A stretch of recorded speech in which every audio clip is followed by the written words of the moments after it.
Hey guys, Hi, everyone. what's the holiday again? It's Halloween. It's Halloween, Joe. I get my candy today, which is great. And as you can see, I have my doctor wife here. Remember, Dr. Biden, that's what she's going by, right? Yeah, Dr. Jill Biden. We got to Florida a little early. I've got a big rally thingy tomorrow, with the people and, with the dolphins. I heard about that. Yes. I heard about that event tomorrow. Yeah, sounds like a lot of fun, right? Yeah, I'm sure it'll be really fun.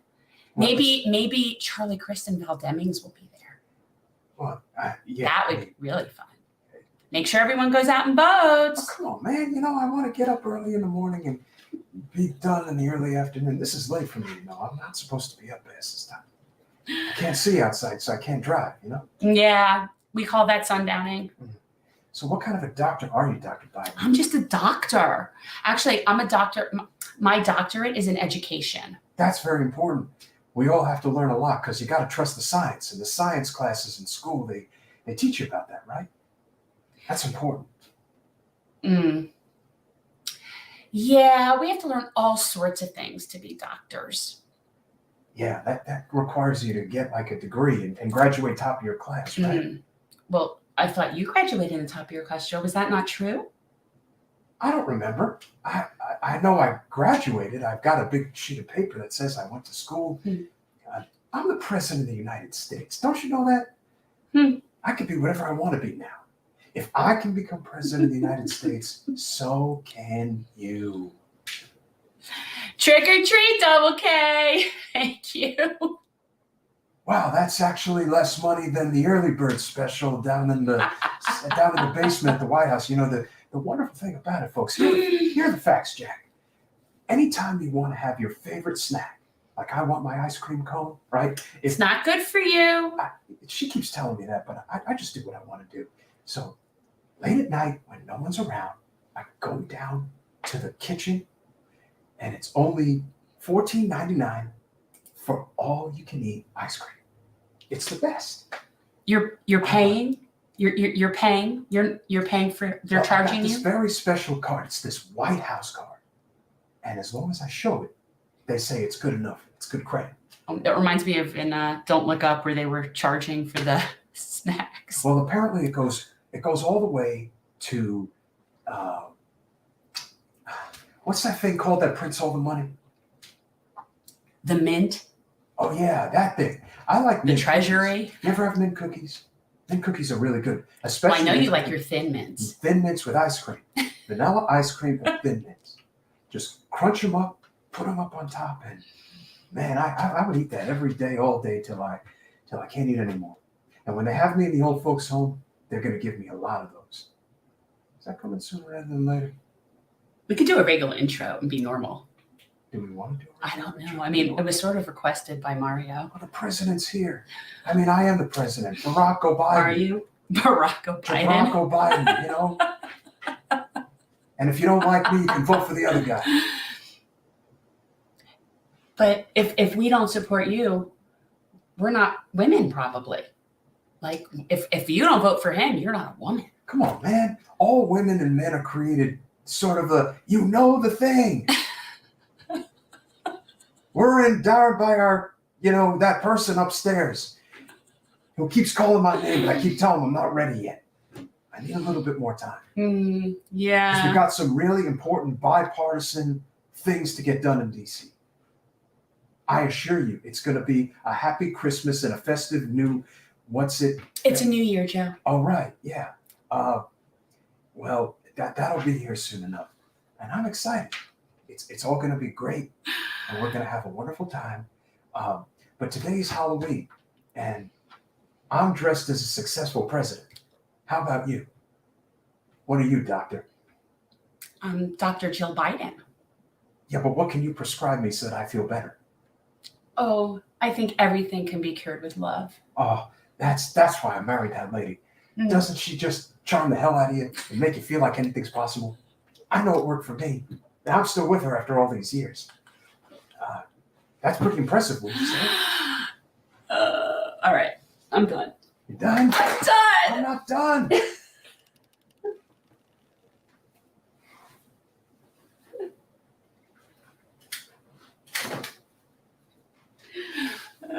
That was the quickest. Hello! La, la, la. Hi, everyone. If you're not wearing Welcome. the mask, and I don't even want to wear the jacket. Because I can't. You have no idea. This is why certain things just don't work well for me. Like, I can't have something on my head and it's itchy and all that. Welcome, guys. It's Monday night, Generational Change. I'm Jen. I'm Peter, and we weren't able to secure any guests tonight, but Everybody was out trick-or-treating, although no one at my house. We haven't had a single kid. Not one kid has come. But I see kids out in... They're not coming on this side of the street. Like, I don't know what it is. Like, maybe they're all just going over to that area by the park and they're not coming over here.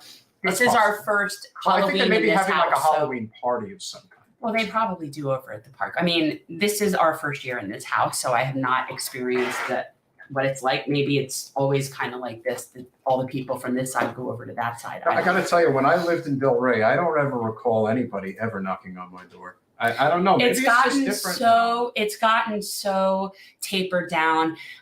There's been a lot of fear stuff factor about it. So what you do is you see more like public gatherings. You see like the strip malls doing like a trunk or treat, or the schools doing a trunk or treat. Why do you think that the fear? I don't know, but like something over the past, I'd say, generation has made it where like people don't want to take their kids out and trick or treat, and they don't want to let them go by themselves, I guess. I don't know. But I mean, you do see it in some neighborhoods. Some neighborhoods are really good. Like if anybody who lives in Hollywood, in Florida, the lakes and Emerald Hills is where it's going on. That's the best place to go trick-or-treating, and everyone knows it. So there are certain places that are particularly good. But I think just in the suburbs, more and more people are just doing like area parties or going to other places as opposed to really going trick-or-treating. I don't know. I always went trick-or-treating. Like that's the best. I can't really sound like him. He doesn't exactly have a voice. No, he's not particular enough, and that's the problem. He doesn't. Just like I can't make fun of DeSantis because he doesn't. Well, actually, I could probably work on it. That's a little too Brian Seltzer. No, that's Brian Stelter. I'm sorry. I in a way, I'm sorry that Brian Stelter isn't here anymore because he's so easy to make fun of. He is. He is Martin Prince, the class clown. He is definitely. So something very interesting happened over the weekend. Yes. You know, there was apparently an assassination attempt on the Speaker of the House, and they got the seconds of Pelosi, her husband, Paul. And I don't know what is his condition. I mean, I know that. He's fine. Yeah, that's my understanding. He was in stable condition from the beginning, but clearly, look, there's definitely more to this story than what we know. There is. And that's something's always the weird case. about it. And because the fact that he's 82 years old and apparently he took a hammer shot to the head and he's in stable condition at 82, something's not. I mean, I'm not saying he wasn't attacked. I'm sure he was, but whatever this is, it's never. The public is only allowed to know so much. I do know, and I was watching our friend, Actual Justice Warrior. He covered this, and I actually really liked his clip. I thought Sean did a very good job, as a matter of fact. On this. Too. And the fact that Sean was basically telling like the conservative side, like you guys are just as crazy, you know, with your assessment. But it's what I said. Like they're going to try to, of course, whatever side is going to say that this guy is, well, he's MAGA. But the reality is, apparently, this guy was more leftist for a much longer period of time, was much more leftist. So what it seems like to me is that this was a mentally ill person. But the other interesting thing is that he was invited in when, at least you see a broken window that they show you where he broke in. But then on the 911 call, there's Paul Pelosi saying about, I asked him in, or I invited him in. Like, there's something very strange about what happened. Again, no, I'm not in any way condoning violence. Like, nothing is okay about this, but there's definitely something off about the backstory. Well, and again, we're dealing with a situation that everyone is going to be making a big deal about on both sides. The fact that some people think it's a lover's quarrel, some say this guy was in the Green Party. I don't think that there's a lover's thing. That's silly. But see, as you can see, everybody's going to try to just use it for the narrative that they want. The bigger story should really be. This is what I think. We're seeing the downfall of society. We're seeing, you normally wouldn't see, transients, if you will, going into. I believe they live in the Pacific Heights neighborhood of San Francisco, which is the wealthiest neighborhood in San Francisco. And so if you're going to do that, you normally don't see that, but eventually people are just gonna they're not taking it anymore. Guys, make sure that you smash the like button, share this, get it out there. Want to have as many people watching, even though it's just us. Well, it's just and Peter, but that's to me the biggest story here that, of course, is not being talked about. So in the meantime, apparently now congressional representatives have been given an extra $10,000 for their security, for their home security. And I don't have a problem with that per se, but why aren't we talking about how we're living in a situation where this is such a problem? Because there is a big cause of that, I do believe, is because of those people that are in those offices. So there's a reason that we don't have healthcare and this guy didn't have healthcare. There's a reason that people are so desperate and frustrated. Our voices are being stifled. We're now in Florida, you can drive your car into a protest. Our elections are our voters are constantly being suppressed. So our means of nonviolent speech are being depleted and stifled and censored. So you're only going to see people getting more outraged, and I've been saying it for a long time, it's going to get more violent.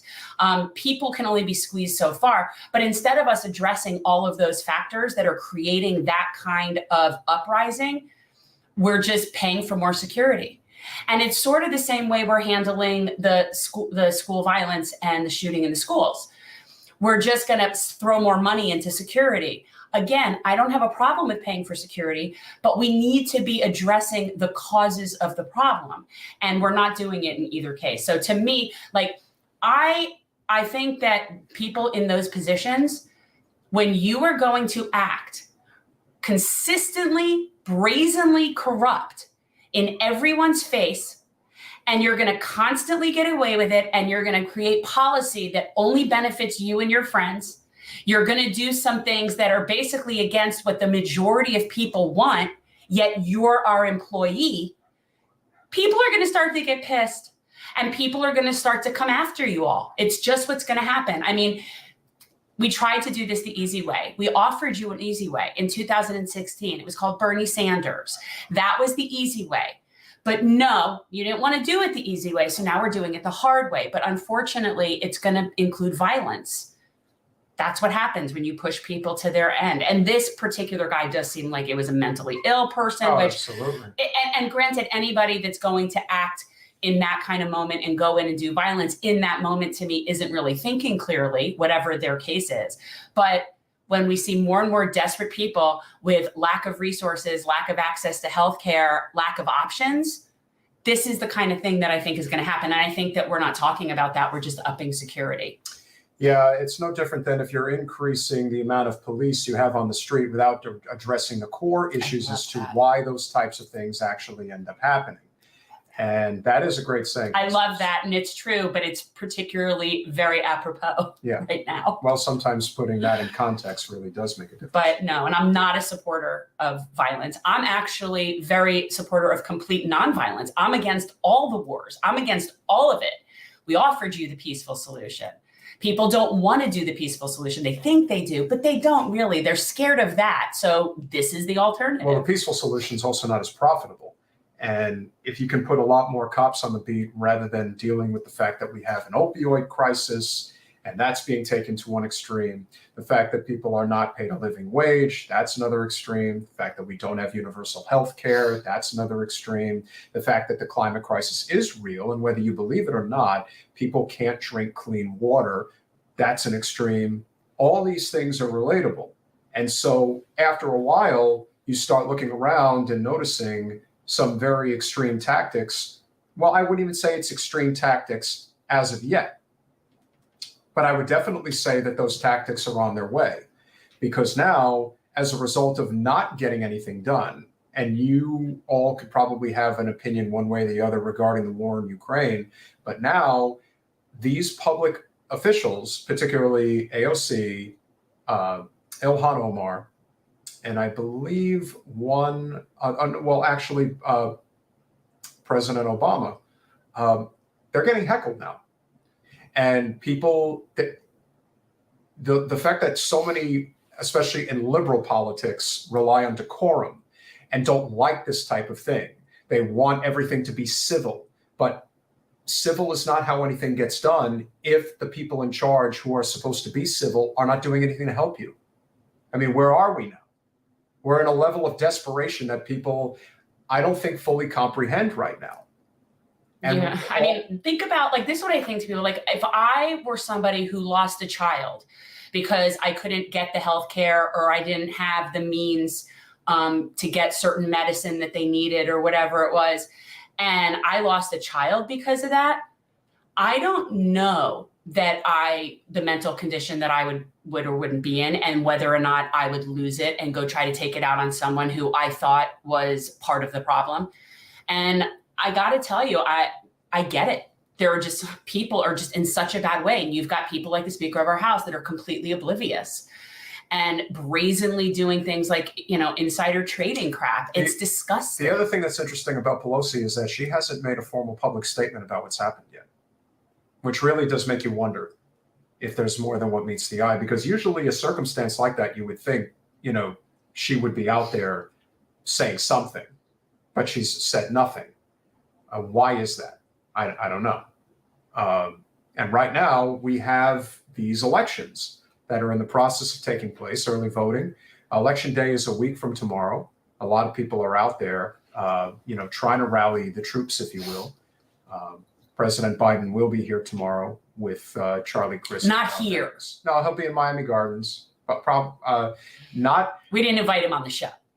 Not at, well, he was on the show. He said what he had to say. Yeah. But it'll be in a location in Miami Gardens. It's not at the Hard Rock Stadium where the Dolphins play. But if we were living in a political era where people really believed in their elected officials, they would fill a place like the Dolphins Hard Rock Stadium. Instead, they're reduced to trying to get a couple of hundred people into a gymnasium. Where is it that he's doing it? One of the colleges. Yeah, he can't fill an auditorium. He can't. I don't know anyone who would go out of their way to see him. I don't know a single person that would go out of their way to see him. The only people, my prediction is who's going to be at that event is what's typical Florida Democrat event. Thank you, Double K. I didn't realize that. Thank you. I guess Nancy did make a statement. So no, these events, and for people who don't know, like when these types of events happen in Florida, whether it's Stacey Abrams coming or it'll be Joe Biden, whoever it is that you would think, this should be someone who draws a big crowd. One, it's never a big crowd. Two, half of the people in that crowd are Democratic Party insiders and a chunk of other candidates that are running and schmoozing for things. That's who goes to these things. Regular people are not flocking to go see Joe Biden. They're just not. No, they're not. And I think this speaks to an even greater problem within the Democratic Party in terms of the long-term effects of being so brazen in their corruption regarding Bernie Sanders and the movement that was trying to be built. As a result, the party has hamstrung its future in many ways. Now, I know a lot of youth are going to get out there and vote. There's a lot of them in California and Texas in particular. I know a lot of people in Texas are trying to be as gung-ho as they can be about Beto O'Rourke. He's not going to beat Greg Abbott. It probably won't even be close. And this is unfortunately a byproduct of the leadership of the Democratic Party in many ways, because there just isn't that many inspiring people. And there are a number of inspiring congressional representatives, in my opinion, in Texas. We're very friendly with Jasmine Crockett, who will be going to Texas representing Dallas. We'll be going to Congress representing Dallas. Greg Kazar in Austin, he is going to Congress. He's pretty good. And Michelle Vallejo, I think is how you say it. She's in a very contentious race right now. Okay, And Mario, I'm going to comment on Alexandra Hunt in a second. Yeah. Okay. So I do think that's, I think those races are obviously important. And I would say 2 of the 3 are likely to win. The third, maybe. But in terms of what's really going on around the country right now, Pelosi, Clyburn, Hoyer, even our congressional representative, Wasserman Schultz, they're reflective in many ways of this old guard of the party that just needs to go and doesn't want to go because the hooks of corporate power are so knee deep within the party infrastructure. And they're all living very high in the hog. Extremely high. They're making money hand over fist. And a lot of that also has to do with insider trading. That Pelosi refused to bring that bill to the floor. Can you imagine why people might be angry? Could you imagine why people might be voting Republican? And I know plenty of them that are. Oh, yeah. And they don't care that the Republicans are pretty much the same. The Republicans don't pretend to give a damn. They tell you, here's a paddle. If you can swim, swim. And if you sink, you sink. And that's how their party rolls. And it's always been that way. No matter how hard the Democrats tried to court Republicans into their party. The Republican attitude was, okay, we lose them, we'll find new ones. Okay, Metalopoly, we unfortunately are not going to get into the Seth Rich thing, but trust me when I tell you, I hear you. I really do hear you on that, and I agree. But we're not going to go there. You already did by even suggesting it. Why'd you even address it? I didn't say anything about it other than it is. It is what it is. So also, I wanted to say I actually think that Beto will get closer to Abbott than Chris will get to DeSantis. That's probably correct. So I'm curious. I am curious. I do think Beto will do better than Chris. I think Chris, and his ads are pathetic. It's just so pitiful. He's so awkward and has to try so hard, and he just looks like he's trying to please everybody, and he has no substance whatsoever. Well, again, he also has a habit of doing these these publicity stunts. And that's not to say that Texas couldn't potentially go blue at some point. They are getting better representatives at the federal level, like Jasmine Crockett, Greg Casar, and hopefully Michelle Vallejo. They could have had Jessica Cisneros, but the Democratic Party decided that it was more important to protect their corporate candidate and somebody who is not going to be helping Beto try to get over the hump. I would imagine if Jessica Cisneros was in Congress right now, that she would be making a collective effort to try to help Beto. Well, and I also would like to then let's bring it full circle to Nancy Pelosi, who during the same week that the Roe v. Wade decision was overturned, was decided, was down in San Antonio campaigning for an anti-choice candidate while shaking her head at the Supreme Court for overturning Roe versus Wade. So again, I can imagine why a lot of people find the hypocrisy and the corruption disgusting and suffocating. And people are not going to take it anymore. And I've said it for a very long time. You guys can't build moats wide enough.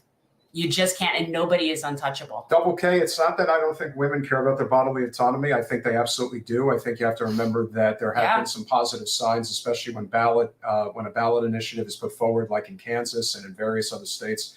They secure the ability to, protect your body. I do think that abortion is a very important issue, but it always comes down to the economy. And after that, it comes down to crime. It does not come down to a woman's right to choose, because a woman's right to choose has nothing to do with whether you can feed your family. And that's a big problem. And they, again. Well, and the reason that it isn't is because women are still second-class citizens and the level of misogyny is off the charts. And for the most part, I will say the women that have been suffering as a result of lack of access to reproductive health care and abortion services, they've already been suffering for years and years and years, because what people don't realize is access to those things is still not really there for most people. It's just not. It hasn't been in years. So when I lived in Texas, there were only 2 places in the state of Texas where a woman could get an abortion in the second trimester. And that was back in, 98-ish, 98, 99. And it was legal. It just wasn't available. So people that don't have means have been used to this level of their rights being disparaged for so long that that's not going to be the voting issue for them. And you can see this by the women that come out in these pro-choice rages, rightfully so, are all women of means. It's usually white, suburban, educated people that are all uproared about their right to choose, which again, I am with you. I am uproared. And amazingly often women that will never have to worry, even if the law changes for them. If they have to get one, they're going to get one. But this is noticeable to them now because now it's an official law. But what I'm saying is, to people without means, the lack of access to those services has been for a long time. So it's not, and many of us that have known this is coming for a long time, it's a technicality that really sucks right now.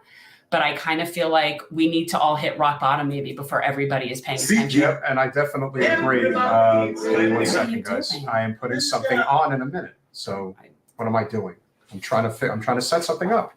So yeah, I definitely agree that we've got $500 donation, Mario. That's a little high. Yeah, it's a little yeah. Well, the problem also for Michelle is she's probably not getting much support. She's getting it from Bernie. Oh, we could address the Alexandra Hunt thing very quickly, or at least I could tell you my opinion on it. And we had Alex on the show when she was running, and I actually like Alexandra. She's very nice. I know her personally. I've spoken with her a couple of times. I really like her a lot. I think that her doing the whole OnlyFans thing while she was a candidate was a really bad move. I think that she was already asking a lot for people to overlook the fact that she had been a dancer in her past. Now, for me personally, I couldn't care less. I don't care. I'd vote for prostitutes. That's not, to me, like what people do with their bodies. Like not my thing. But in the area in which she's running, the thought of somebody who had done exotic dancing taking over a Black kind of dynasty of representation, it's not the right demographic for that. So there was already that.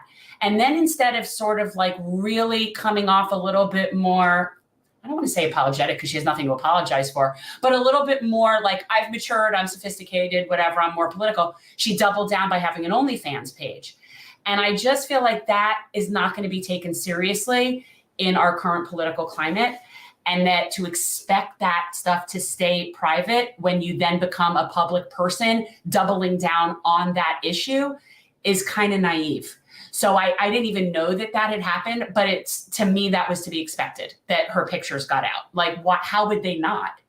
So to me, it just makes it hard for her to look like serious in a political sense for at least people in her district. What are your thoughts? I think you have to accept the fact that and this goes for you too, if you want to be in politics, you have to play a certain role. That's just how it is. You can't change the way human nature moves itself. There's also this idea, again, this is also part of what is going to be retribution for many people regarding the whole over woke movement as well as the COVID lockdowns. You cannot stop human nature. That is why socialism/communism on a standalone doesn't actually work, because human behavior will not permit it to succeed. Just like capitalism on its own Because we're greedy fuckers. Can't succeed because there's no cap on human greed. So you actually need both. You need capitalism and socialism. You need both. That's the only way it works. And so now when you want to be a leader and you want to express yourself, but you can't accept the fact that people will not accept you expressing yourself in a certain way if you're trying to be a leader, then make a choice. He was annoyed about it from the beginning, by the way. Not annoyed, but when she first had the OnlyFans page, he called me up and he's like, she's out of her mind. Well, first of all, she had no business doing it in a district that she had no chance of winning in the first place. It was not. But you add that into the mix, and now when she attempts to run for other offices, that's not going to help. No. It's only going to hurt. It bothers me that that's the case. But that's the case. That's how I feel. Like it shouldn't be a thing to me, but unfortunately, the whole world doesn't work that way, and especially not the people in that district. And there's also something to be said for the way that people make certain topics become the center of attention politically. People need to get back to realizing that as long as the people in question are not hurting other people, respect how other people feel. Yeah, Paul, I'm with you. I don't get it either. It's fear. It's fear. It's always fear of the unknown. It's fear. And it's really interesting because all of the things that people are seemingly freaking out about regarding like trans things, they've always been around us. Like there've always been trans people. It's Pat.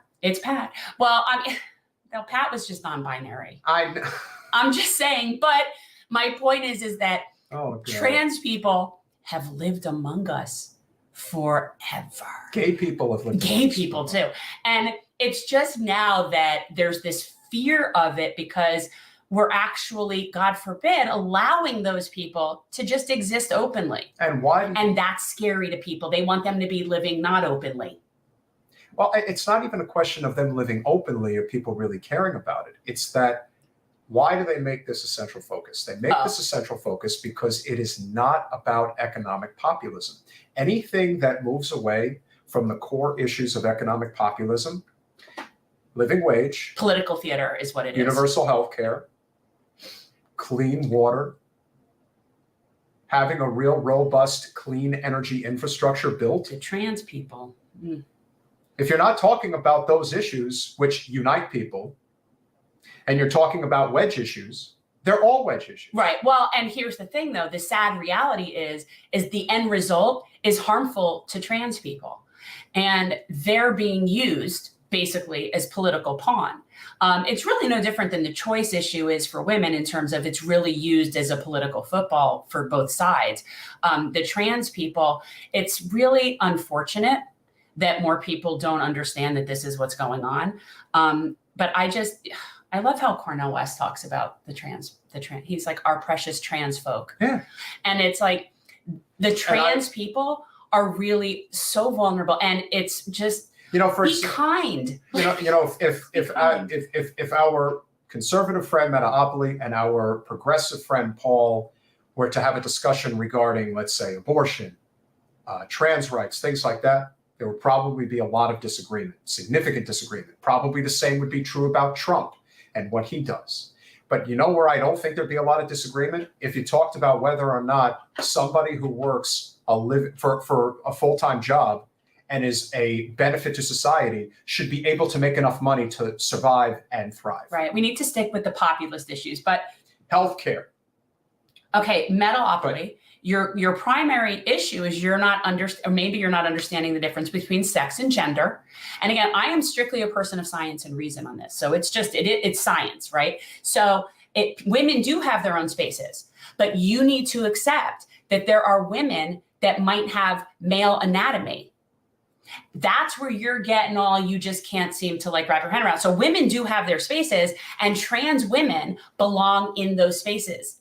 So that's the thing. It doesn't matter what somebody's biology doesn't determine what space they should be in. They should be in the space that they feel comfortable being in, just as a person. That's just how I believe it should be. And if the real right wing had their way, by the way, with the bathroom thing, for the love of all that is holy, people, where do you think everyone's been going to the bathroom all this time? You think you know what everybody's genitalia is in every stall next to you? For God's sake. No, and again, people. this is all Who cares? This is a manufactured crisis because, again, it doesn't deal with actual economic problems. The only issue that the conservatives are, I'll say there's two issues. There's two issues that the conservatives tend to be sharper on than progressives are. They are sharper regarding the border, and they're sharper regarding crime. And does that mean that they have all the answers? No, they don't. In fact, a lot of what they suggest is wrong. And nothing is more wrong on the conservative side than what we do regarding energy and how we are actually going to live on a clean planet that we can survive on. That's a big problem. Those types of issues can be discussed. But as we've learned, especially with clean energy transfer away from coal and natural gas, agreeing on something like nuclear is actually there. And that's a big deal. So we need to be focusing on the issues that actually matter. With all due respect. Which isn't to say we shouldn't be protecting the trans community. No, absolutely protect the trans community, but that's really not an issue. You make it an issue. And the reason they make it an issue is because out of a country of 330 million people, there's probably a few thousand, maybe tens of thousands that are lunatics on both sides. Yeah. And so out of that microcosm of people, like that random LGBTQ teacher who wants to teach little kids about sex, which is not right, those are outliers, though. They're total outliers. The majority of LGBTQ teachers are just teachers. And it's no different. And it's no different than people who are on the conservative right who didn't want to wear masks and were thinking that people who weren't wearing masks were randomly going up to people, coughing on them, trying to give them COVID. That's a random outlier of a lunatic who happens to be on the right. Right. They always point to the outliers, but that's what makes the best stories. And that's what forces people to pick teams. And that's what they're doing with that. And it's the same thing with the trans thing. Why don't we just let people use whatever bathroom they want? But personally, to me, the thought of, and I've thought of this before, I'm thinking, okay, if I go into a bathroom in the movie theater and the conservatives had their way, I'd walk into the women's restroom and there could be a bearded man in man clothes just standing there in the bathroom. And because that man might have female anatomy, that makes sense to them. I got to tell you, as a woman, that we don't like that. And also, for conservatives, You can't protect everybody all the time. It's not possible. There are bad people in this world, and bad things will happen. But most people aren't. No. Most people don't want to hurt people. No. Most people want to just everyone to live and let live. That's the truth. Most people are that. And I can assure you all that if we had universal health care where people got the proper mental health care that they need, you would see a hell of a lot less problems that exist in society today. A hell of a lot. And it costs a lot less money. And it's so much more effective. Fiscal conservatism, universal health care. Well, right. Well, that's why to me the most important thing is if you are willing to look at things with reason and based on facts and science and evidence. Like if you're willing to look at things like that instead of just saying go team red or go team blue, then we can have a discussion on how to fix it. Metaopoly, get more of your friends that are like-minded like you onto this podcast. Because what it really is, a lot on the right. See, here's the thing. This is really stirred up from the right to rally the base, to rally the religious base and all the real, right-wing people. And don't get me wrong, there's definitely a contingent of over-wokeness on the left. I was going to get to that. Well, that's the counterbalance. Like, let me point this out to Metalopoly people on the right. I don't agree with the over-woke on the left. However, they wouldn't have brought this up, right? Like this wouldn't have been something they would be bringing up. You wouldn't have the left sitting there promoting just out of the blue, we're going to just start putting trans issues out there and just teaching about trans issues and all that stuff. No. What happened is people became more accepting and people started realizing that trans people live amongst us. And there are people that want to educate people accordingly. And that's the reason aspect of it. And then the right, of course, the leadership of the right cling on to that and put out all this fear and all this hate and all this crap. Why do you think Matt Walsh does what he does? Because it's lucrative to do it. He's no different than Steven Crowder. He's no different. And listen, we're friendly with Michael Knowles, but he does it too. It's just feeding off of hate and anger. And when he knows where the bread's buttered, he knows where the money is. When I was on his show and I was waiting for my segment and I was listening to him talk the previous segment, and he referred to people and he still used this term, and they do it to be incendiary. Illegal aliens. I find that disgusting. First of all, I find the use of the word illegal regarding humans to be just ridiculous. You mean that they're non-citizens? Okay. You mean that they're in violation of like the border crossing policy? Okay. But they're just people. Find them and move on. My point is to call people illegal aliens. That's just trying to be incendiary with rhetoric. They use these words on purpose to rile people up for no reason other than to be mean and hateful, because it doesn't describe that person any better than if I were to say somebody who's undocumented or somebody who is newly crossed over the border. I could say it a lot of different ways without calling somebody an illegal alien. It's just mean. And right now, when we are in the home stretch of the election, and most of these things are pretty much already decided, we kind of have a very good idea of where this is going. The Republicans are going to win the House. And it's pretty much a toss-up right now as to who is going to get the Senate. And so all the advertising when it comes to the Democrats against the Republicans, it's all negative advertising. Yeah, we really haven't given you much, but if the Republicans take over, it's going to get a lot worse. You've had 2 years to make significant fundamental, I know, nothing will fundamentally change. But you needed to make fundamental change because that is what the country is demanding, is fundamental change. I said this back in the summer of 2015. I said, this country is heading for serious change. You're either going to get it peacefully with Bernie or you're going to get it violently with Trump. Make a choice because that's where it's going. It's too obvious now that that's where it's going. And even now, they want to double down on the same crap. They can't stop. So Metalopoly is asking, what are my thoughts on surgery and hormone being used on young children? Blah, blah, blah. Okay. So a lot of what you're hearing are talking points that is not based on what's really going on. You know what? We're going to have on a couple of trans people and have a discussion on this because I really think it's important. You've got a couple of trans friends down here. Yeah, no. I know. I mean, yes, but do you remember what was her name that we met up at Nina's office? The girl, the partner of the yeah, field I know you're talking about. She's like in charge of that organization. Anyway, we will have somebody on that can like really talk us to this. Yeah. But let me be very clear. There is no rash of doctors prescribing hormone blockers and doing surgical procedures on children willy-nilly. That's not a thing. That's not how this goes. So my thoughts on that are the same as my thoughts on my right to choose. What happens between somebody and their doctor, even if it's a minor with the consent of their parents, is none of my business. It's none of my business. We shouldn't even know that. Are there going to be mistakes made? Maybe. But for the most part, those decisions are being made very carefully under doctor supervision by parents who love their kids and want to see them be happy in their lives and in their bodies. Nobody's doing it maliciously. No demographic by a significant margin is more suicidal than trans people. And it's just, by this much. And just so people are aware, nobody is conducting surgical transformations on children. That's not happening. Haven't heard of it. Would love to. If somebody wants to show me where that's happened, I'd be shocked. Puberty blockers, that is something that's done. And from people that I have spoken to in the trans community, a friend of mine, the ability for somebody who is trans to be able to transition pre-puberty or during puberty or block that off at that point instead of waiting till they're an adult to transition makes the world of difference in their lives. If they decided, let's say at 18, that they didn't want to transition, they could stop taking their hormone blockers and they can get back to whatever their biology is at that time if they make that choice. That's how it goes. There are no doctors are cutting parts off of children. That's not a thing. And puberty blockers is something that makes their lives livable.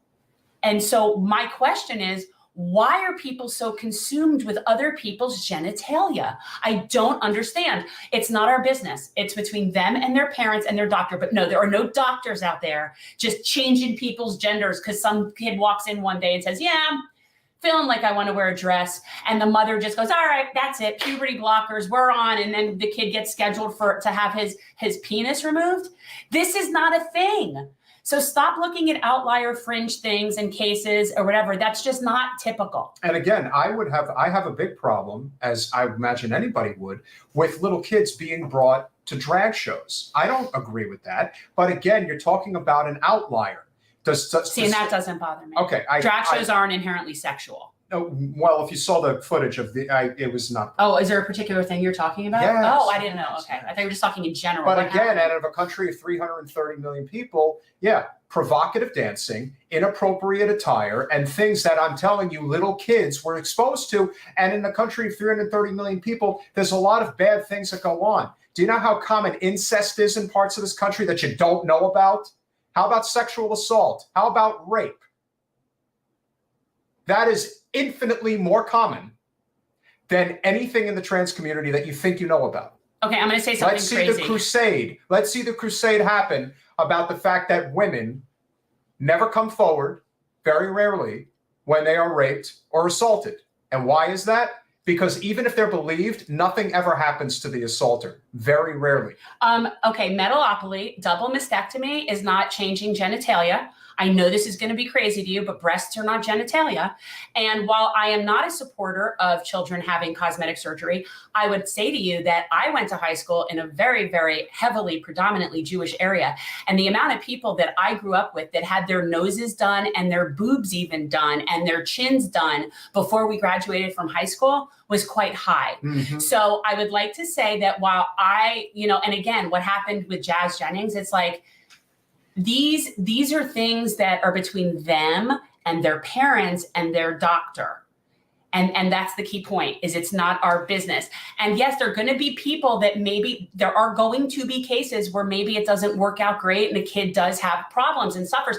That is a possibility. But that's the consequence of living in a society where we all get our privacy, is sometimes things are going to not be good. But mostly, that's not how this goes.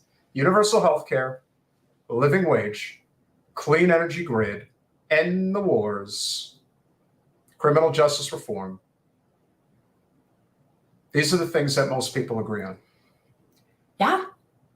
And if you want to talk about canceling student debt, you don't lead with canceling student debt. You lead with tuition-free public college and trade schools so people can actually learn a skill so they never have to get or ever worry about student debt. If you want to end student debt in the United States, creating it. Stop creating it. Well, there's that, and then there's also that it totally will normalize it. When we talk about tuition-free public college, and you have that, let's say we have that over and over and over for a few years, then it's going to be, well, why does anybody have debt for something that's free?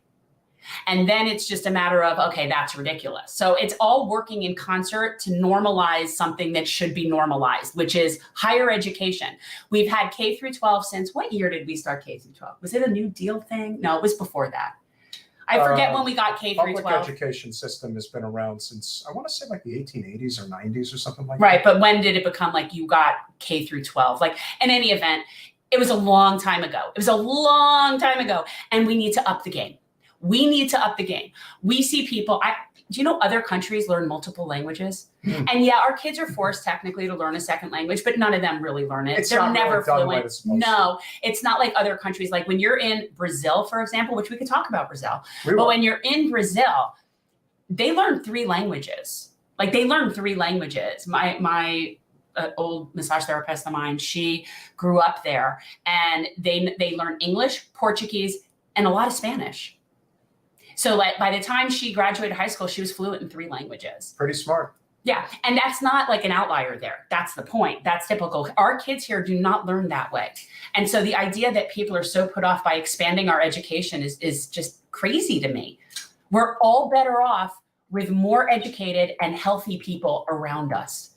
We're all better off that way. I assure you, the better educated is not going to be the problem, right? Like it's an investment. It really is. That creating lifelong debt for people to educate themselves is insanity. That's really showing a very backward and stupid civilization where you basically are punishing people for getting educated. Well, speaking of Brazil, obviously a very big deal. 1 second.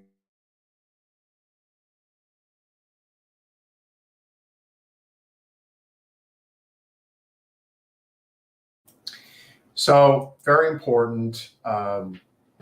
Lula da Silva is going to be the next president of Brazil. And what makes this story so interesting is not only is it a great thing that we no longer have to worry about Bolsonaro being the president because he is the South American Trump. That is what he is. The man was basically destroying the Amazon. Destroying the Amazon. Yeah, I think people need to recognize this is the whole world's problem. The Amazon provides like what percentage of our oxygen? I mean, it's huge. We need the Amazon. If you really want to destroy the planet and make it uninhabitable for people, then this is one of the ways that happens. It just is. And so Lula da Silva will return to Brazil's presidency in a stunning comeback. And it is a stunning comeback for a multitude of reasons, not the least of which is the fact that he was incarcerated on false pretenses. I mean, you want to talk about a fascist style government. That's what they had. And credit to Glenn Greenwald. He and a couple of other journalists really did their part in ensuring that Lula was able to get out of prison and the charges were dropped. And also, I feel like we need to do like a posthumous shout out to Michael Brooks on that, because he was always like one of his biggest fans and would always talk about this and never let it go away. Yeah. It's important, people. The 76-year-old politician's win represents the return of the left into power in Brazil and concludes a triumphant personal comeback for Lula da Silva after a series of corruption allegations led to his imprisonment for 580 days. The sentences were later annulled by the Supreme Court, clearing his path to run for re-election. They tried to bury me alive, and I'm here. And he is. Michael Brooks interviewed him when he was in prison. That's what it was. He actually went and interviewed him when he was in prison. That's the look of hope, guys. That's the look of people in a country that know that they have been on the wrong path for some time. And Bolsonaro was trying to stage a coup.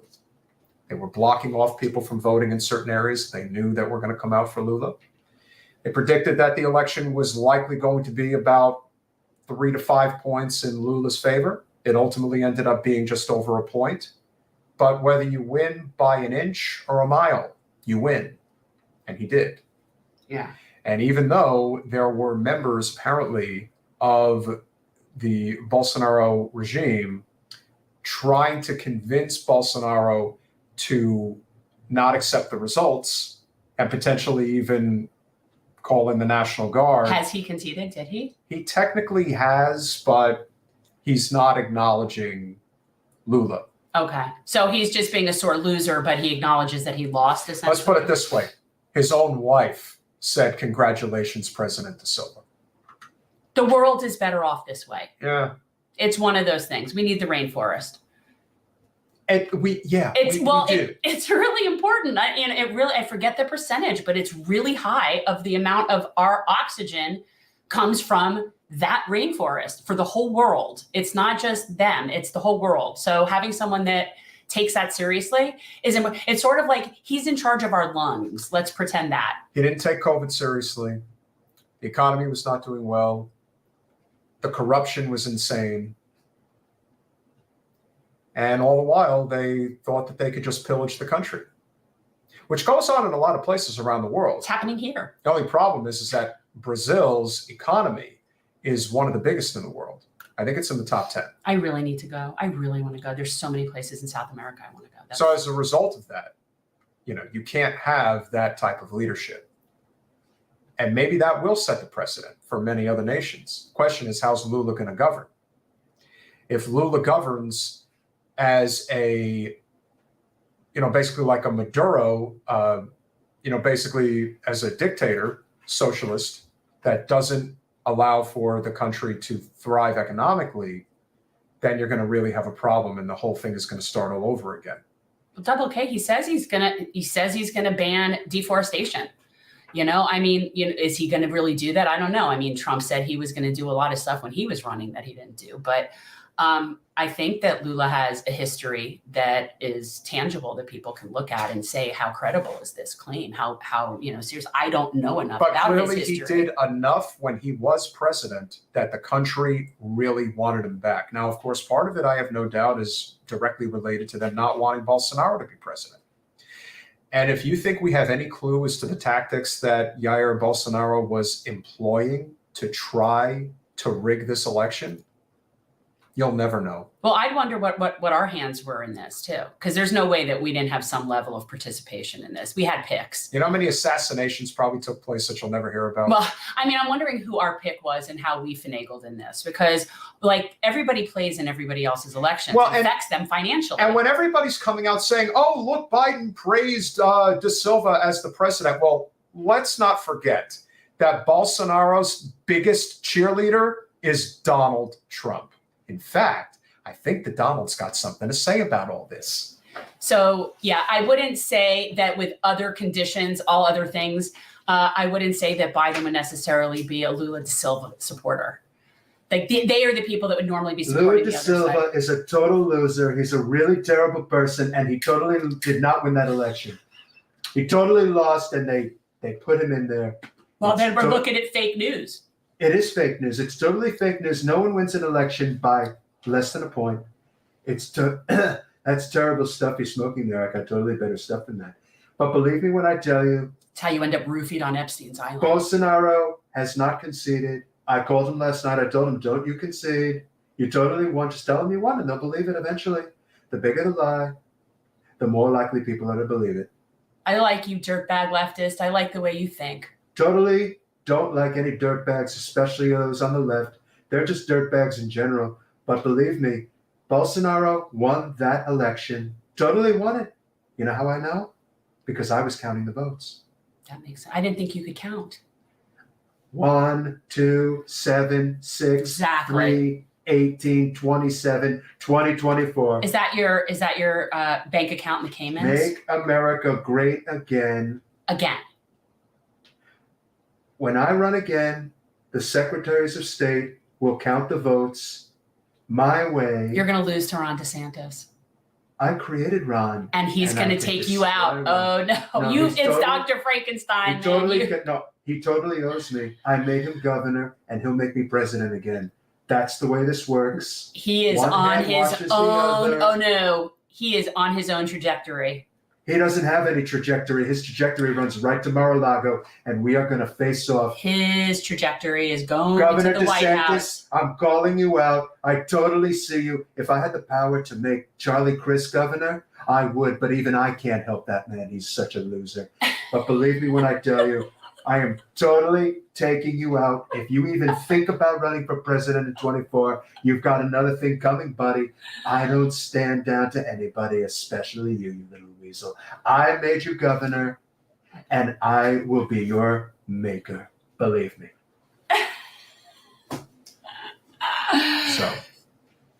So are we going to canvass tomorrow? Maybe. Wait, no, I'm Oh, you're going to Naples. yeah. Are you spending the night there? Are you coming back Wednesday? Yes. Are you going to be here for a show? Do we have Yes. a show? Do Working we have on it. anybody on a show? Yes. We'll have Anthony Nieves, who's running for State House in Orlando. He will be coming on. True Okay. progressive. Let's see if we can get Max Alvarez on. Sure. Actually, you know when we should have Max Alvarez on? And I also want to invite that other girl who wrote the other book. I was watching. I'm such a geek. You know when we should have Max Alvarez on? We should have him on election night. Well, let's see if we can. All right. So here's something that I'm watching. So for anybody who's a real dork, C-SPAN 2 actually at night, late at night, covers like book festivals, and they have authors on discussing books and panels with book discussions. And I was watching, I think it was last night or the night before, and there was a panel discussion, and it was regarding labor and what's going on in the labor movement right now. And Max was one of the authors on the panel. He has a new book out that he wrote that I have ordered that I will read. And then another girl named Kim Kelly, who was a journalist, and I'd also like to have her on, who has another book out about this. And my goal is to read those books and have them on and talk about what's going on. Hers was more about history of labor, which is really cool. And we need to see it's repeating itself. That's the whole point of learning history of it, is to see where we are now. But anyway, so I was just thinking Max would be a great person to have on. So just by observation in the chat, a Democrat and a Republican both agree it's Ron DeSantis. So that's all you need to know. It's happening, people. So with that said, and let me tell you, it could be a lot worse. Like over the past few years, people in Florida, we had 8 years of Rick Scott. We had 4 years of Donald Trump. Like we have suffered. There are people who really believe that Ron DeSantis is worse than Donald Trump. And the only reason they're saying that is because they know DeSantis is for real. And they know he's a threat. The thing about Ron DeSantis, you have to remember, is that he's not an election denier. He's not out there trying to get these secretaries of state to basically be his kingmaker. That is not what he's doing. He's just kicking ass and taking names. Now, of course, he's a total douchebag, but that's what a lot of people like. It is what it is. Who's a douchebag? DeSantis. Oh, I don't know one way or the other. I mean, he seems kind of like wonky. I could see him being like kind of unsociable and maybe kind of, I don't know. But that's not the point. The point is that we are in an upswing of this populism, and people want that kind of candidate. And the Democrats are putting the closest person that comes is Fetterman to that kind of the candidate that would be needed. You would need somebody like a Fetterman to challenge somebody like DeSantis and have any chance whatsoever. And the Democrats just don't have that. TM is completely right. It definitely was a case of Trump blowing it. He had a national emergency at his fingertips. Almost any president in that circumstance is going to figure out how to rally the country. And here's the thing, and anybody who would look at how DeSantis runs things, whether you like him or not, he gets shit done. He gets shit done.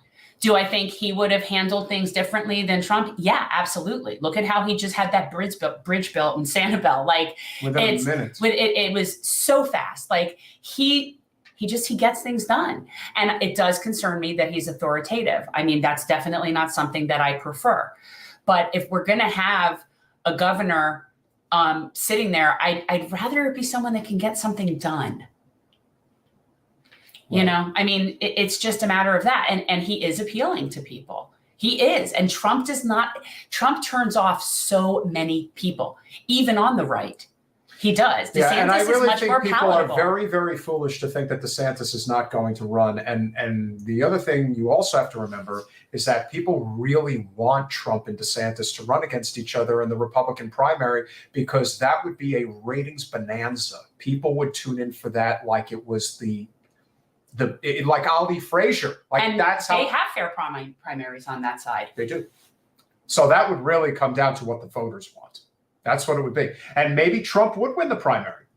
And maybe Trump could become president again. Nothing would surprise I me don't at this think point. so. I don't think so at this point. I don't. I just don't. I think that at the time when he was running in 16, there was nobody running against him anywhere near like Ron DeSantis. No, there wasn't. There was a whole group of mealy, weeny, Ted Cruz-y kind of people that were so pitiful. The other one you got to look out for now is also Carrie Lake out in Arizona. Watch out for her because she's coming. Ain't going to be tomorrow, but 2028, 2032. Oh, Carrie Lake, she gets to the governor's mansion. You're looking at somebody who will definitely run for president. I do not know enough about that race, about I'm just Arizona. telling you. No, I Just believe you telling you. about Arizona And the fact that politics, Katie but it Hobbs, is red there. and the fact that Katie, well, no, it went to Biden in 2020. Yes, the people there are. Yeah, no, It's I a get it. very Yeah, It's well, a red. Biden's It's a very red conservative. race. Like Yeah. Bernie would not have won Arizona. That would not. It's have very libertarian, but Yes. you know what's in? It's also basically the birth, the hub of all the legalized weed. And The industry's huge there. the other thing you have to remember about Carrie Lake is that her opponent, Katie Hobbs, refuses to debate her. The Democrat refuses to debate Uh-huh. What are you kidding me? in a general. In a general. Oh, Well, first of all, whoever is telling That's such Katie a bad Hobbs look. that it's not good to debate your opponent, especially on the Democratic side, that is, I mean, they're liking her. and the other thing you also have to remember about Carrie Lake, and this doubly makes no sense, is that all of the polls say that Carrie Lake is going to beat her and may beat her badly. How in the hell do you avoid a debate at this point then? Your best shot is to debate Because her. she knows that if you don't debate at that point, then it's because you know it would actually make it worse for you. Then it's over. Then it's over.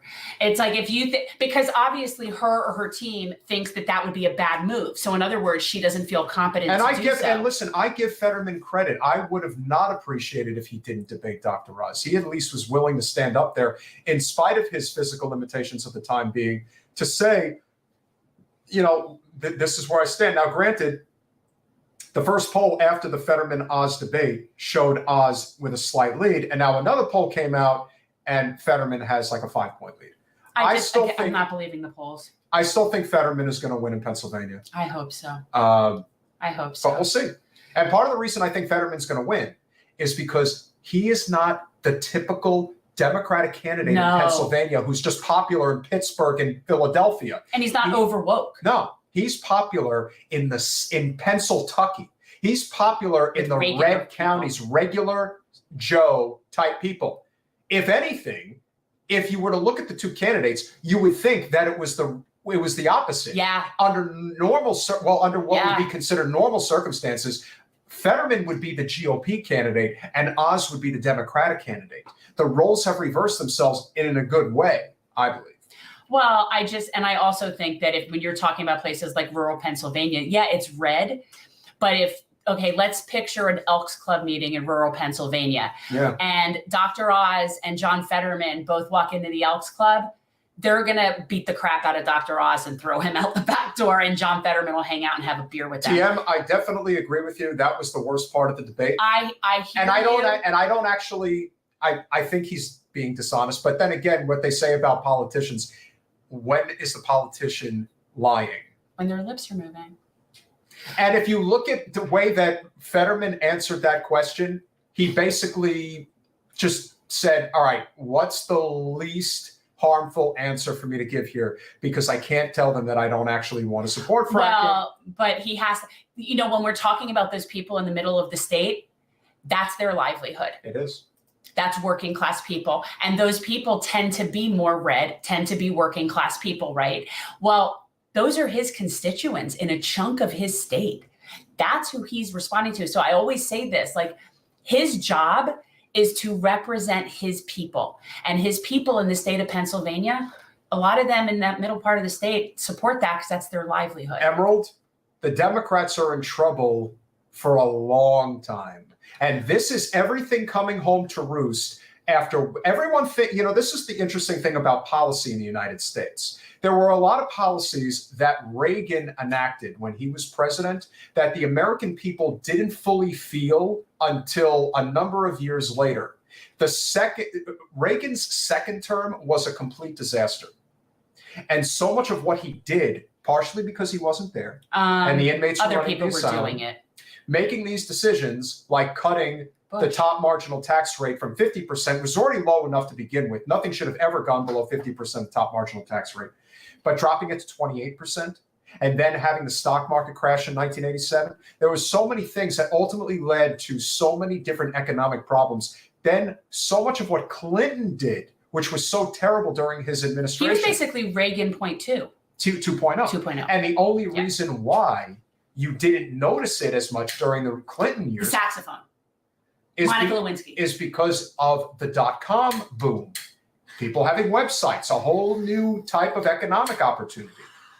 But eventually you saw just how bad it was. And then, of course, under George W. Bush, the worst president of my lifetime, yes, worse than Trump, you saw just how bad things could get economically, on top of starting 2 wars that Obama decided to take to 7. We are living in a not so good time. TM, I'm completely against fracking too. I'm with you, friend. I'm with you.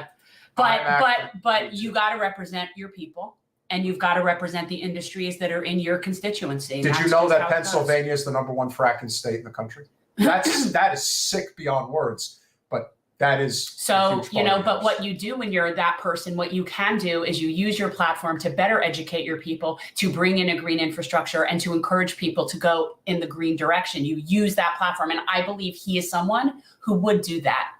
And I will say this, just from an observant perspective, being completely objective about what's happening in politics right now.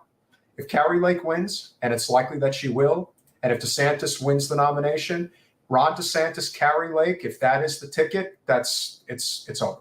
And it's done. And I also predict that it's going to be Gavin Newsom versus Ron DeSantis, East versus West, that will also Rocky Balboa. And that will also be a ratings bonanza as well. Because for corporate media, that's what's most important. And it is all political theater. And especially, but see, to me, it is worse on the Dem side, only because they really anoint their candidates and do not really have robust primaries. So with the Democrats, it's more theatrical because their super delegates pick who they want.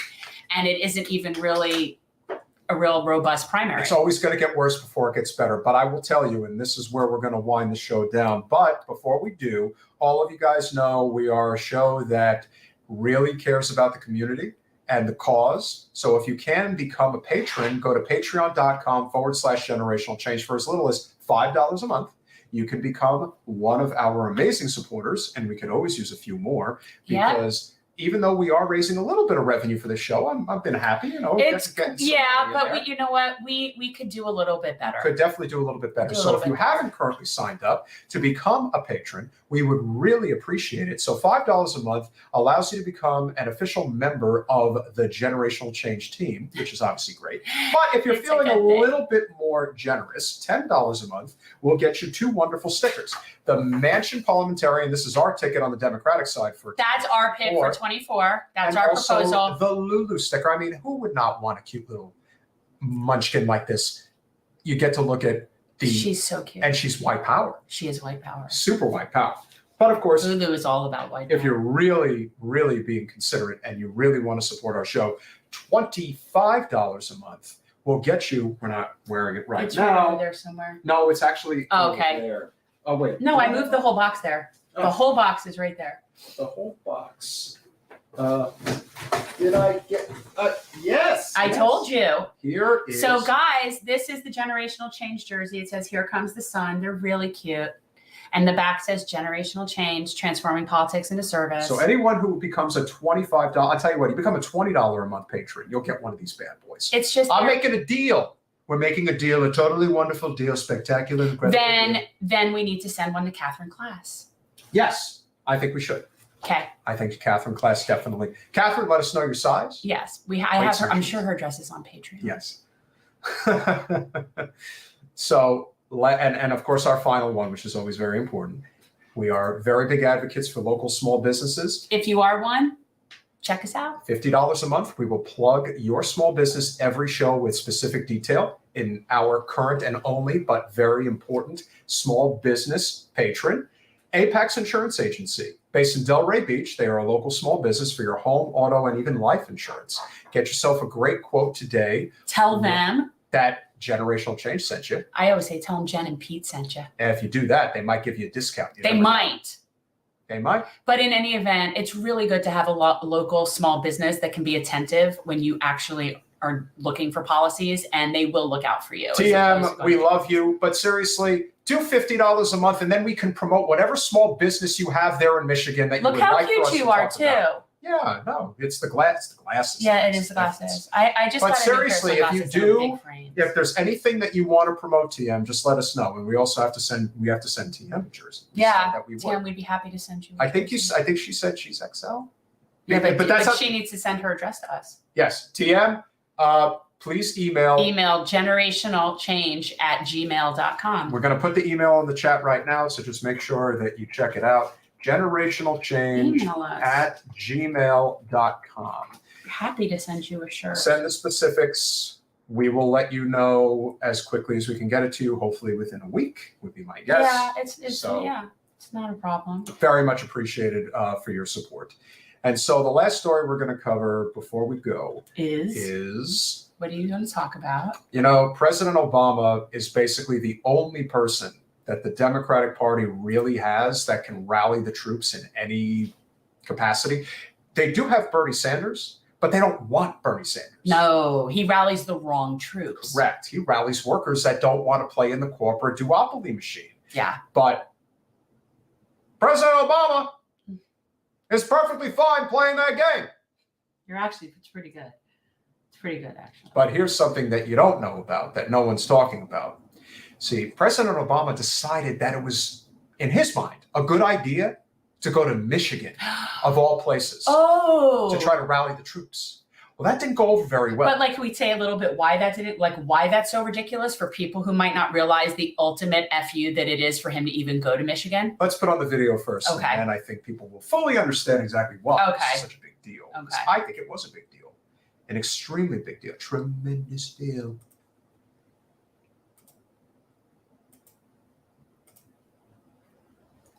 Did he get a shoe thrown at him? No, not that bad, but here we go. An erosion of just civility, acting right, including in our politics, our democratic norms. We've got politicians who work to stir up division, to try to make us angry and afraid of one another for their own advantage.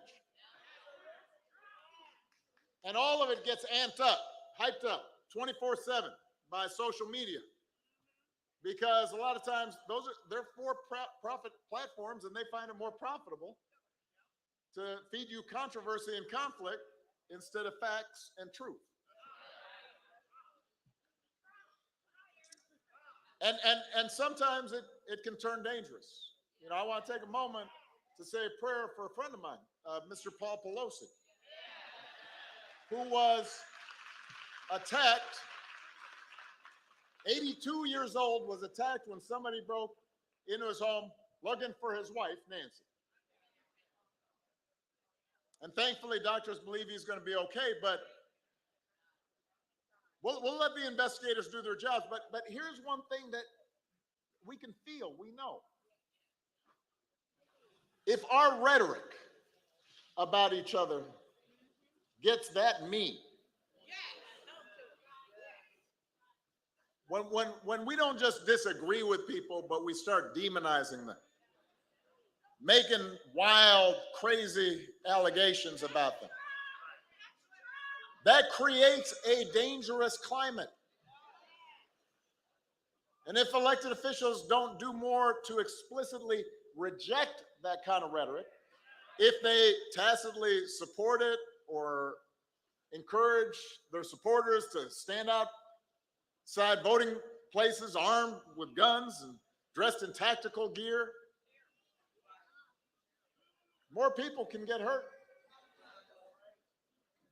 And we're going to be violating the basic spirit of this country. Yes. So, sir, wait, come on. But this is what I mean. This is what I mean. I mean, we're having a conversation. Come on.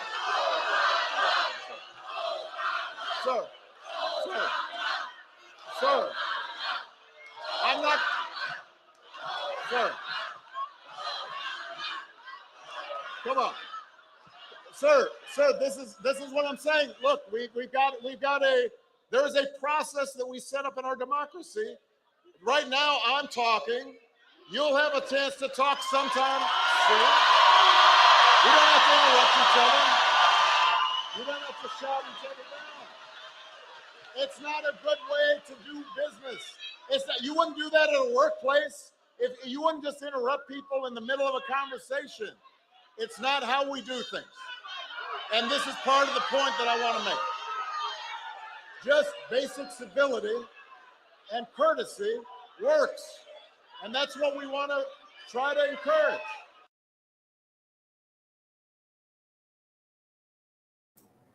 Yeah, civility works for the really wealthy people. It works very well for them. It's working just fine. Everyone just mind your business. Oh my God. I said what I had to say. The American people Oh my God. need to mind their P's and Q's, He is especially at a insufferable. rally. He is When I'm talking, insufferable. I'm the great Barack Obama. Ugh. I could give you pretty words, inspiring quotes, but I ain't giving you health care, No. and I ain't giving you a living wage either. It's not good. It's not good at all. But do we know what the gentleman was yelling about in particular? Was he addressing Flint? Because for people who are not aware, the Flint, Michigan water crisis, it all occurred when Obama was president. And there are a lot of things that he had authority to have done over the state of Michigan and in dealing with the then Governor Snyder. Like there were a lot of things Obama could have done and didn't. And then went there and did that ridiculous stunt with the water. So talk about, like, is that what the guy was yelling about? I don't know for sure what he was yelling about. He may very well have just been heckling the fact that Obama was there and the fact that Obama was president. Remember, the Flint water crisis goes back to 2014. This isn't something that happened yesterday. This is something that there was real opportunity. It's been 8 years. And our good friend Jordan Cheriton of Status Quo has been covering it since the very beginning. He had to literally beg Cenk Uygur at TYT to let him continue to cover this story because it is a serious story. And while it does go without saying that former Governor Rick Snyder is he should be in prison.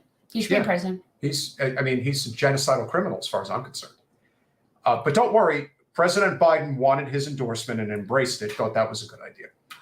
But anyway, the real story here is the fact that the commander-in-chief for 2 years had the opportunity to declare a federal emergency in Flint, Michigan, bring in the National Guard, and replace the pipes.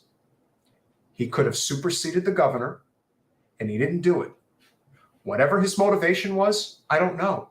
But I can assure you that that was in large part why Trump won Michigan in 2016 and ultimately led to one of the biggest political upsets you'll ever see. President Obama had a huge hand in why that happened.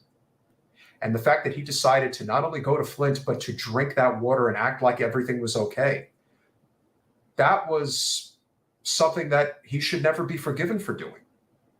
And yet today, everyone just wants to kiss the ring. And they're chanting Obama in Detroit. It's very unfortunate. I don't know what that particular person was heckling about, but I could see a reason. Like for me, for example, if I were a Flint, Michigan resident and I'd been living for the past, how many years has it been now since they've had clean water?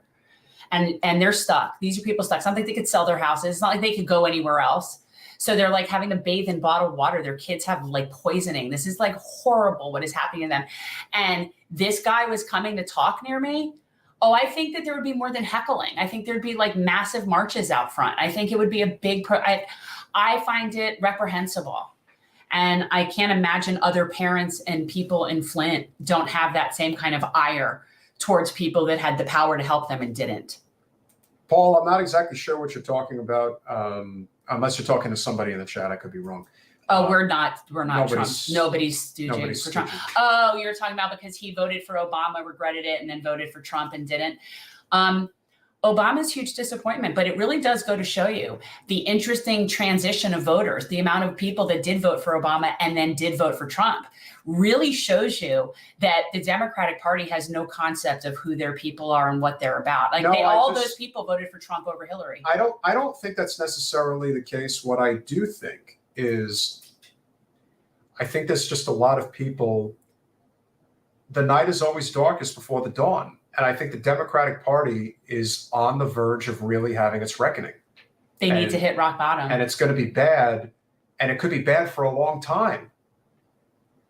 The Democratic Party talks about election integrity. They have super delegates, which can be employed to stop democracy whenever they want. We need to have that clip. We need to get somebody to cut it really good so that we can play it when we want to of her answering that question, because that's one of those things that we could have on like a loop, because it is so speaks to their whole party position on all of it. Like they're not democratic. They're just not. They wouldn't even have a discussion on preventing dark money in primaries. They wouldn't even entertain that discussion. Monopoly, if you truly care about eliminating the corporate control in our country and supporting working people, as you claim to support, then supporting the Supreme Court. Remember, the Heritage Foundation put 2 of them on that court, among other people. We almost considered that for costumes, but I couldn't find a really good hot dog hat. I was going to be Amy Coney Island. And Brett Kavanaugh. And I was going to get you the hat with that holds the beer cans with the straw. And we'd be wearing robes. Brett Kavanaugh and Amy Coney Barrett have no business on the Supreme Court. None. It's just... They never tried a case. So bad. Much less the fact that they were put there as part of a corporate coup, if you will. Completely. There was no real process. She couldn't name the 5 freedoms of the First Amendment. She couldn't name the 5 freedoms of the First Amendment. Jen is more qualified to be on the Supreme Court than Amy Coney Barrett. That's sad. And that's a fact. And I'm so unqualified. But I'm just saying, she couldn't name the 5 freedoms. Just as you've often often said. It's not good, people. You know what? We should read them. It really started. Yeah. Okay. You know what? We should read them because I think it's important. You know, Amy Coney Island doesn't know the 5 freedoms of the First Amendment. How many people do? I do. I don't remember exactly how it's written, though. So the 5 freedoms in the First Amendment are press, speech, religion, protest, assembly, Same. and then right to petition the government for grievances. Those are the 5. Okay. That's what I'm saying. I can't remember how it's exactly phrased. Here it is. Congress. So this is amendments to U.S. Constitution. The first 10 amendments were ratified December 15th, 1791.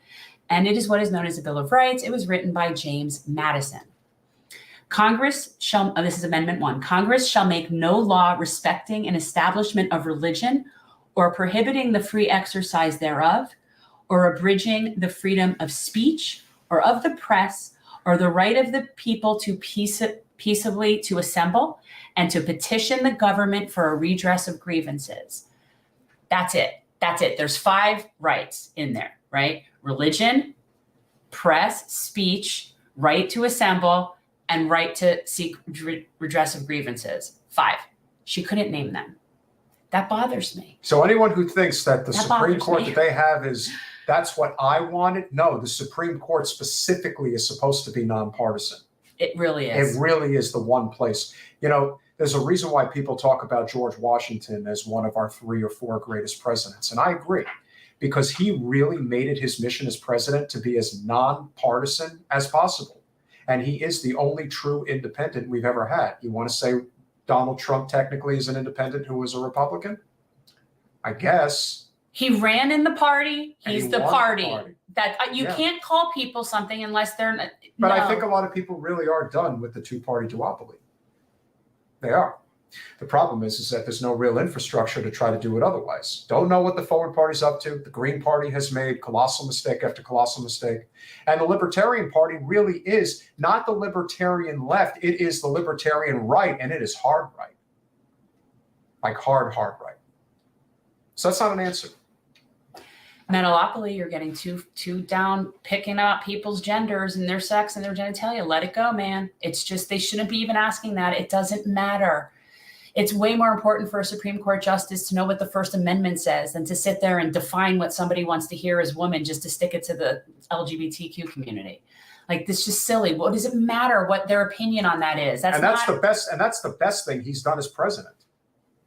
What, Ketanji Brown Jackson. That's Yeah. the best thing he's done as president. She does deserve to be there. Yeah, she's great. You don't have to like her, but she is qualified. She's very and qualified. her record, especially when it comes to workers' rights and the fact that she is the only public defender that's ever made it onto the court. That's big. Talk about that. That's more important than her being black. Oh, it is. I was like, her being a her and a black, those two things were not anywhere near as important as the fact of her being a public defender.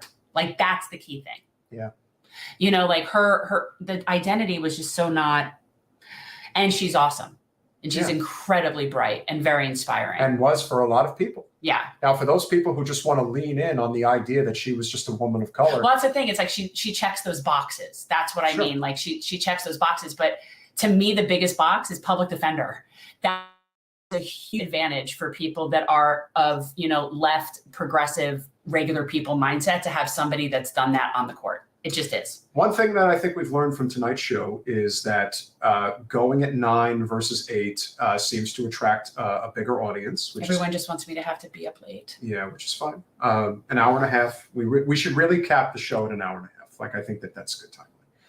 And so it's timely. On Wednesday, we are looking to have on Anthony Nieves, who's running for State House in the Orlando area. He's got a pretty reasonable chance of winning. And we may also have back, we're hoping, knock on wood, Angelica Duenas, who is running for Congress out in Los Angeles. Apparently a big turn of events in her election. Yeah, there's some funky stuff going on out there in that election. Basically this Wednesday, our goal is to try to line up a handful of different candidates, to bring them on, to give them an opportunity to make their final pitch and all that. Because it's important, because the next time you'll see us after Wednesday is going to be on election night. So we definitely want to get. And the only thing about election night is it's often very anticlimactic because you feel like results aren't necessarily. I feel like ever since we're going to start elections. We'll start at 9. Yeah. So it's not like we're going to start earlier. No, like that. No. And apparently the polls close really late in California, but there isn't really anything in California that's of importance. And Arizona is now, I believe, when is Arizona Pacific time? It's like a specific time. Well, yeah, they don't do daylight savings. That's the thing. So wait, we changed the clocks like next week or something. So I don't know where they are right now. And it's also that way in Indianapolis. But what's weird is that the rest of Indiana does do it, but Indianapolis does not. Oh, because they're just so much better. It's not that. I don't know what it is, but it's so interesting. It's Hawaii, Arizona, and Indianapolis do not participate in daylight savings time. We really appreciate the chat. You guys have been great this evening. Remember, if you have not subscribed. I totally agree, TM. Like, when you are a representative. Ronnie, where have you been? And of course we endorse Sheila Sherfulis McCormick. And I really got her name down right. Yeah, Sheila's a friend. I totally agree. If you are of a vulnerable community and you're being propped up using that identity as the politics of you, but yet you do nothing to raise up that vulnerable community, then the fact that you are of that community is pointless. So, like Bernie Sanders, infinitely better on, let's say, women's issues than, say, Hillary, believe it or not. Prime example. For anyone who wants to know where the identity factor really matters for the better, is somebody like Ketanji Brown Jackson, whereas somebody like Kamala Harris is the complete opposite. Yeah. So that's what you need to know. Yeah. And understand that that's real politics. Also, by the way, the problem with judges being political is it's completely contrary to everything that our Constitution is about. It's the complete wrong point. It's not supposed to be that way. The judiciary isn't supposed to be that way. It's just not. And I always say that I clerked for a judge who was very, very conservative, I believe, but I never saw it, never knew, do not know her political leanings, no idea. And she was brilliant and amazing. And that's what we want in our jurists. We want them to be smart, and we want them to use reason, and we want them to be, looking out for the people as the third branch of government. And when you have people that are just stuck there as political tools for the legislative or the executive branch, you're not really getting a third branch of government. And that's the problem. So when you say you're happy about it, that it's this tribal partisan thing, it's very concerning to me. Because Think about that. it shouldn't be that way. They're not legislators. They're specifically not legislators. Their job is to interpret that. this. Where is it? Right here. This is their job, is to interpret And this. nothing more. And by the way, yeah, there are points in that interpretation when you have to look outside of the literal language. It's sort of like, people either they do or do not take the Bible literally, but there's still lessons to be learned. There are things in the Constitution that do have to be inferred and implied because it is quite old. And you want people to be reasonable when they do that. And you do want them to take into consideration where we are now as a civilization. And that is something that has to be a little bit more fluid. And they should not be partisan. It's just not, it shouldn't be a thing. And it's scary to me that people think that, which is also why I don't think that that judges in state races should be elected, because they turn it into partisan hackery, and it really should never be that. And they are qualified. They need to be qualified. I want them to be, I want my judges to be elitists. That's the branch of government where I'm okay with them being academic elitists. I'm okay with that. I like them to be very highly educated and really know their stuff. That is exactly what I want. I don't need my representative to be that. But yes, I do want that. And you know who was very highly educated and an elitist and knew the law like the back of his hand? Antonin Scalia. He was. And he's as conservative as anybody who's ever sat on that court. But very qualified. Mm-hmm. That's my point. But So the point is, and it was still political. Yeah. He was really, to me, like one of the more political. That until, obviously Bush v. Gore. That is what ended the Supreme Court. That was it. When that was the beginning of really the end, like where they really delegitimized and looked political. And it was very disappointing. And it's of course not supposed to be that way. And it was proven in 2002 when they were finally able to get a hold of the ballots that actually Gore did win Florida, hence he won the presidency. And he could be stewing about that for the rest of his life, going on every channel, lamenting, complaining, saying anything and everything, and he would have a right to do it, and I would support him 100%. Unlike somebody who actually legitimately lost the presidency and claims that a foreign country is the reason she lost, or the FBI is the reason, or well, you have Trump doing Bernie it now Sanders. on the other side. Correct. Now that's just a thing, right? Anything Everybody's you just can now going to do, claim the I can election do is better. wrong. And just remember, ladies and gentlemen, for everyone complaining about what Trump has been doing, he didn't start this. He's just trying to finish it. I sat around listening to people actually think that what was going on was illegitimate. The fact that I know that they were trying to get the Electoral College electors to flip their votes from Trump to Hillary, that was a real thing.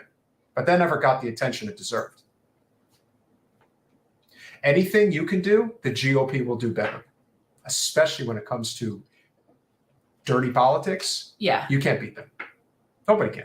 Yeah. If they want Herschel Walker in the frickin' U.S. Senate, you have to know that there are no standards. And that's it. So that said, Tulsi Gabbard is definitely up to something. I will tell you guys that. Yeah, she's looking at 24. Yeah. She's looking at 24 on the Republican ticket. Maybe you'll get it. Well, no, see, DeSantis, I can't see him connecting with her at all. On that note, Metaopoly, we definitely agree. That is correct. Oh, yeah. Well, Roe v. Wade was a weak decision. It was never properly done. It was always it was always at risk of this happening, But which remember, is why it needed to be what codified. would be the point of codifying it? Exactly. When you could fundraise off of it. It's so much better. That, and also if you can just appoint political pawn jurists to just strike down whatever it is, then yeah. But if you were going based on actual qualified jurists that were using reason and basing their thoughts in, what's best for civilization. If you guys want to make sure that we really have a big audience on election night, make sure that you go over and on our YouTube channel. We already have the stream set up. So make sure that you click the bell for the reminder, be on the waiting list. want to get as many people in. We'll have a lot to talk about. Hopefully we'll have some special guests to break it all down and figure out what's coming next. I think we have a slight idea of what's coming. Who else would we like to get on for election night that you think might want to come? Maybe Harvey. That would be funny. We'll have Harvey and Max. That would be the two. I would think having those two on would be good. So we'll see. And maybe one more. We might have a fun little election. We could have an party. election party. You never know what things turn into. TM, for DeSantis, it's either Tulsi Gabbard or Carrie Lake. I'm seeing what you're saying. Like, I don't think no, I don't think he'd work with Tulsi Gabbard. I just don't. I don't see it at They're both all. soldiers, though. I don't know. That, but also no, I don't see it. And I can't even quite put my finger on all the whys. I'll think about it. I'll ruminate on that, and then I'll come back and explain all the whys. But I don't see it.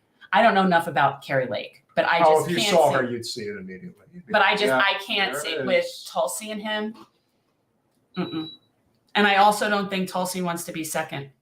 Well, make sure that you guys remember the live stream is already set up for election night. So make sure you get over there and hit the like button, and also get in the waiting rooms. Make sure you're ready once we start that live stream. But we will be here again on Wednesday, likely at 9 p.m. It looks like this time frame is working better for our channel to get more. But we have a guest next Wednesday. Yes. Okay, No, but so we this can't. Wednesday. Okay, this Wednesday, Yes. yes. But next Wednesday we do have a guest. Yes, we do. So that's whatever time it is what time it is. Dope sick. Well, the new book is Raising Lazarus, and it's quite good. Well, with that said, we appreciate you guys. Really means a lot. Like, subscribe, and share. See you Wednesday.